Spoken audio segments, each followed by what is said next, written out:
Okay, we have almost all of our ingredients together here. If you'd like, you can give them a quick stir. And you really don't have to because it'll be blended, but it's not going to hurt to do this, just to make sure that they blend up evenly. Alright, we're going to remove our top.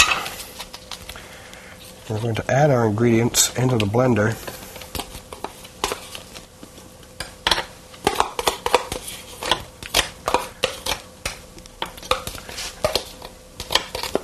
And then in addition to this, we're also going to take a tablespoon of our Parmesan and add that as well. All right, we're going to put the top back on and pulse.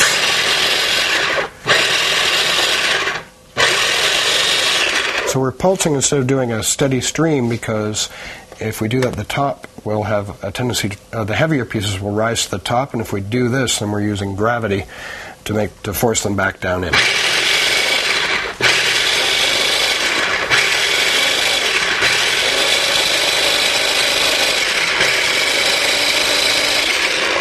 If you're seeing that some pieces aren't falling down, we can go and stir them back down in and then give them a final pulse.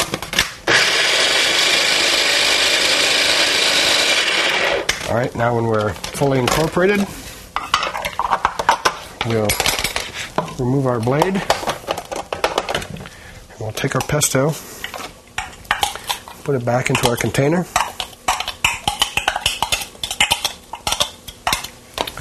and then we'll season with a teaspoon of salt and pepper,